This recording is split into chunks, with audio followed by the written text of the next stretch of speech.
Hey everyone, I'm D21Beast and welcome back to my figure review series here on my YouTube channel, and today we are once again going where no man has gone before. That's right, we're taking a look at the Star Trek The Next Generation Season 7 Geordi from Art Asylum and Diamond Select.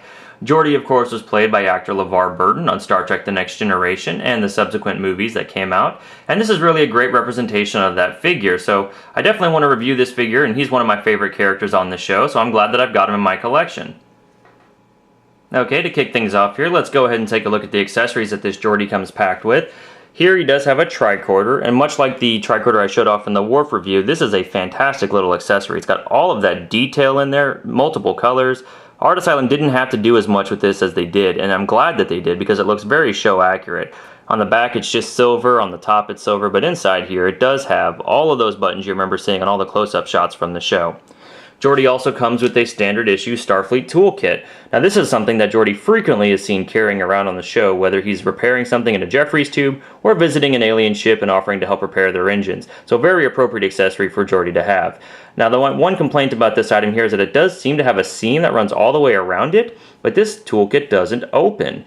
Which is kind of surprising because Playmates made a similar accessory for Star Trek figures back in the 90s, and it opened and was fully sculpted inside, and you could even put a data pad inside of it. This accessory just stays closed. I mean, it's great for display purposes, but just kind of wish it would have opened. And the other thing that Geordi comes with here is his visor, which is attached to his head. Now that visor looks like I could probably pull it off if I pried it hard enough, but I have a feeling it wouldn't go back on, so I'm just going to leave it on Geordi here. But visor is actually an acronym for Visual Input and Sensory Organ Replacement, and it's the device that Geordi wears because he was born blind. So that's how he sees. And it looks great. It's sculpted to look just like it did on the show, so a nice touch there from Art Asylum. Okay, and taking a look at the articulation of this Geordi figure, you can see that he does have a head that's sculpted and turns 360 degrees here. He also has a shoulder that'll turn 360 degrees. It also bends out only about that far, and it has a bicep rotation. He also has a single jointed elbow, as well as a 360 degree wrist rotation. There we go. And he does rotate 360 degrees at the waist. My Geordi's a little stiff here. And he does have a hinge, a kind of a classic hinge here at the hip, so his leg can move forward that far. But it only moves back about that far, just regular standing position. He does have a single jointed knee here. And he does have a foot that bends down only about that far, bends up about that far.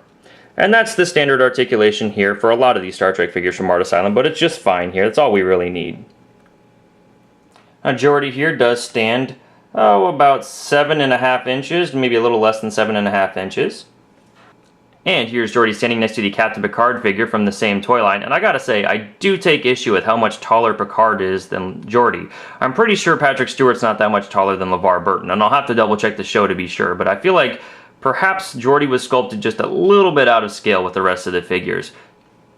And here's Geordi standing next to the Marvel Select Doctor Doom, about the same height there. And finally, here's Geordi standing next to the Marvel Legends Infinite Series 6-inch scale Wolverine figure. And there you have it, toy fans. That's my review of the Art Asylum and Diamond Select Star Trek The Next Generation Season 7 Geordi, released in 2006, and I gotta say that I am really pleased with this figure. Geordi is probably my favorite character from Star Trek The Next Generation, so I'm really glad that I've got him in my collection.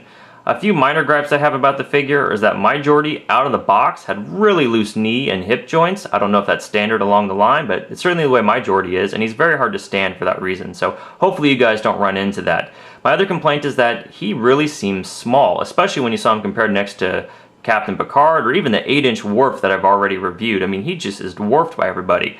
And like I said, I'm going to double check the show here, but I don't feel like he was that much smaller than the rest of his castmates, so I don't know why he's seemingly sculpted a little bit out of scale. But I do encourage you to pick up this figure. Now, he was released in 2006, so he may be hard to come by, but you can probably find him on eBay for around 40 bucks. Thanks for watching my review, guys. If you like it, please feel free to rate, share, and subscribe. Also, be sure to hit me up on Twitter. I'd love to talk to you guys, and we'll see you next time. Hey, toy fans. Did you watch this review and find yourself wanting to know more about Geordi La Forge? Well, Star Trek actually streams on Netflix, Hulu, and Amazon, so take a look at these suggested episodes to learn more about them.